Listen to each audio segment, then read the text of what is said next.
సముద్రంలో ఏవేవో మార్పులు కొన్ని వేల జంతువులు బయటికి కొట్టుకొస్తున్నాయి. అందులోనూ కొన్ని రకాలైనటువంటి చేపలు కూడా బయటికి కొట్టుకొచ్చాయి.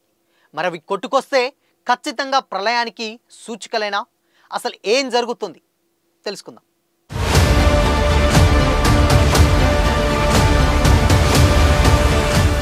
నమస్తే, వెల్కమ్ టు దిశ టీవీ. రీసెంట్గా సోషల్ మీడియాలో ఎక్కడ చూసినా కానీ ఒక వీడియోలు అయితే కొన్ని వీడియోలు అయితే వైరల్గా మారాయి. అవే సముద్రం నుంచి కొన్ని వేల జంతువులు బయటికి కొట్టుకురావడం, వేల తాంబేళ్ళు బయటికి కొట్టుకురావడం, అదేవిధంగా ఒక డిఫరెంట్ రకమైనటువంటి ఒక చేపలు బయటికి రావడం, వీటి వల్ల ఏదో విపత్తు తలరేగుతుంది అని కూడా పెద్ద ఎత్తున ఒక చర్చ అయితే జరుగుతుంది సోషల్ మీడియాలో. నిజంగానే వాస్తవానికి ఫిబ్రవరి 24న ఒక రకమైనటువంటి ఒక చేపలు భూమి మీదకి కొట్టుకొచ్చాయి సముద్రం నుంచి. అవేంటంటే వీటినే ఏమంటారంటే డూమ్స్డే ఫిష్ అంటారు. వీటినే ఓవర్ ఫిష్లు కూడా అంటారనమాట. అంటే వీటిని ప్రళయ సూచికలు అని కూడా అంటారు. దాదాపు ఈ చేపలు ఏవైతే ఉన్నాయో ఇవి కంప్లీట్గా సముద్రం అట్టడుగు భాగంలో ఇవి నివసిస్తూ ఉంటాయి.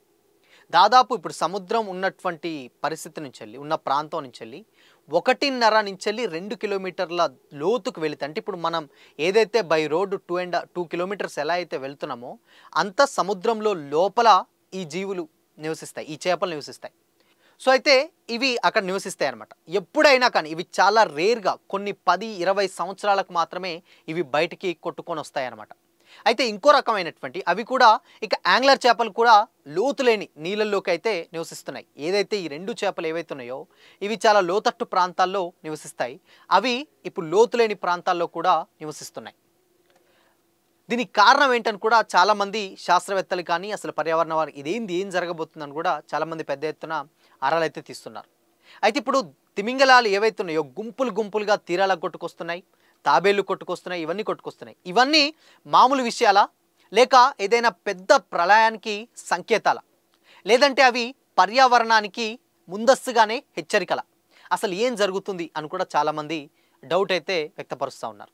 అయితే ఓవర్ ఫిష్లు సడన్గా కనిపించడంతో ఆందోళన మొదలైంది. ఎందుకు అనంటే ఈ చేపలు పాముల్లా ఉంటాయి. బేసిక్గా పాము ఎలా ఉంటుందో ఆ మోడల్లో ఉంటుంది ఈ చేప. సముద్రంలో దాదాపు ఇందాక మనం మాట్లాడుకున్నప్పుడు 1.5 కిలోమీటర్ లోపల ఉంటాయి. అయితే జాపనీస్ జానపద కథల్లో భూకంపాలు లేదా సునామీలు వచ్చే ముందుకు ఇవి పైకి వస్తాయని నమ్ముతారట. ఎందుకంటే వాళ్ళు ఉన్నటువంటి ఆ కథల ప్రకారం ఒక సెంటిమెంటల్గా ఇవి గనక బయటకు వస్తే భూకంపాలు ఆర్ సునామీలు వస్తాయని కూడా నమ్ముతారట. అయితే దీనికి పర్ఫెక్ట్ ఎగ్జాంపుల్ ఏందని కూడా అంటున్నారు కొంతమంది. 2011లో వచ్చినటువంటి ఫుకుషిమా విపత్తు తర్వాత, అంటే అప్పుడు వచ్చినటువంటి భూకంపం తర్వాత ఇది మరింత బలపడింది అనమాట. ఆ భూకంపం రాకముందు చాలా ఓవర్ ఫిష్లు బయటకు వచ్చాయి. ఆ టైంలో బయటకు వచ్చిన తర్వాత అందరూ చాలామంది లైట్ తీసుకున్నారు. బట్ అయినది బయటకు వచ్చిన తర్వాత 2011లో జపాన్లో ఎంత పెద్ద భూకంపం వచ్చిందో అది అందరికీ తెలిసిందే. ఆ భూకంపం వల్ల స్టిల్ ఇప్పటికీ కూడా ఆ దేశంలో చాలా అంటే చాలా ఇబ్బందులు అయితే వాళ్ళు ఇప్పటికీ ఫేస్ చేస్తున్నారు.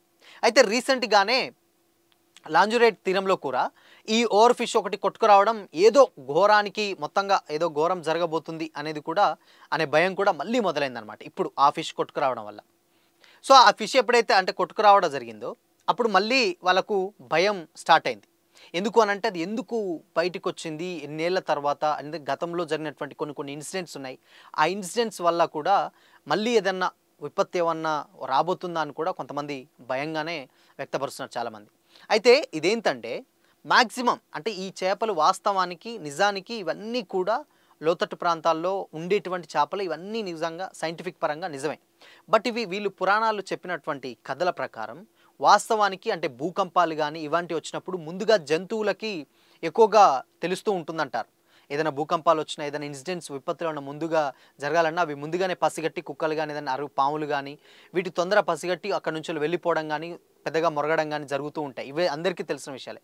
సో అందులో భాగంగానే ఈ ఏదైతే లోపల భూమి లోపల ఉన్నటువంటి ఈ చేంజెస్ ఏదైతే ఉంటాయో సో అవి ముందుగానే గమనించి సో అప్పుడు అవి బయటికి రావడం జరుగుతుంది. అలాంటప్పుడే ఈ భూకంపాలు కానీ లేకపోతే సునామీలు కానీ వచ్చే ఛాన్స్ అయితే ఉంటుందని కూడా పెద్ద ఎత్తున నమ్ముతారు. అది కూడా వాస్తవం అన్నమాట. అయితే గతంలో ఇది ఇప్పుడు కాదు, ఆల్మోస్ట్ ఒక 90స్లోనే ఒకటి వచ్చింది, చాలా పెద్ద చేప. ఇది వచ్చిన తర్వాత దాన్ని పట్టుకొని కొన్ని ఆర్టికల్స్ కూడా అప్పట్లో రావడం అయితే జరిగింది. అయినా కానీ దాని మీద ఇంతవరకు అంటే ఏంది నిజంగా ఉన్నదా లేదంటే ఎస్ ఉన్నది. మరి ఈ చేప వస్తే కంపల్సరీ నిజంగానే మరి భూకంపాలు వస్తాయా అంటే లేదు. ఎందుకు అనంటే బట్ ఇప్పుడున్నటువంటి జనరేషన్స్‌లో చాలామంది ఏంటంటే వ్యర్థ పదార్థాలు అంటే మనం వాడే నిత్య జీవితంలో ప్రతిసారి అంటే ప్రతి ఒక్క ఐటెమ్ ఏది కొన్నా గానీ ఎక్కువగా ప్లాస్టిక్ యూజ్ చేస్తున్నాం అనమాట. గత సంవత్సరాలతో పోలిస్తే ఇప్పుడు జనరేషన్ మారుతున్న కొద్దీ సముద్రాలలో ఆ ప్లాస్టిక్ అనేది చాలా ఎక్కువ మొత్తంలో ఎక్కువగా దాంట్లో అయితే వేస్తా ఉన్నారు. సో, అందువల్ల ఈ ఏసినటువంటి ఈ ప్లాస్టిక్ ఎక్కువైతే ఏదైతే ఉన్నటువంటి జంతువులు తింటాయో అంటే చేపలు గానీ, ఫిషెస్ ఏదైతే ఉంటాయో సముద్రపు జీవులు తినడం వల్ల అవి పట్టి జాలర్లు మళ్ళీ అమ్మడం వల్ల ఆ ఆహారం తినడం వల్ల అవి మళ్ళీ మనుషులు తింటే క్యాన్సర్ లాంటి వ్యాధులు కూడా వస్తున్నాయని కూడా శాస్త్రవేత్తలు చెప్పారు. ఇన్ కేస్ ఆ ప్లాస్టిక్ ఎక్కువైతుంది కాబట్టి. మేబీ సముద్రాలలో ఈ కాలుష్యం ఎక్కువ అవ్వడం వల్ల ఇది బయటికొచ్చిందా? లేదంటే నిజంగానే ఏదన్నా జరిగే అభిప్రాయం ఏదన్నా వ్యక్తపరచడానికి వచ్చిందా అనేది కూడా చాలామందికి తెలీదు. ఇన్‌కేస్ 2 కిలోమీటర్స్ లోపల ఉన్నటువంటిది ఇన్ని రోజులేంది ఇప్పుడు అనంటే 1, 2 మాత్రమే ఇవి రావడం జరిగింది. మరి నిజంగానే ఆ కాలుష్యం వల్ల వచ్చినాయా? లేదు అనంటే ఏదన్నా జరగబోతుందా అని కూడా చాలామంది వ్యక్తపరుస్తున్నారు. ఏంటి అసలు ఏం జరగబోతుందని కూడా. సో, ఇది ఉన్నటువంటి కథల ప్రకారం వాస్తవానికి ఇది వచ్చినప్పుడు ఇలాంటి ఇన్సిడెంట్స్ జరిగినాయి.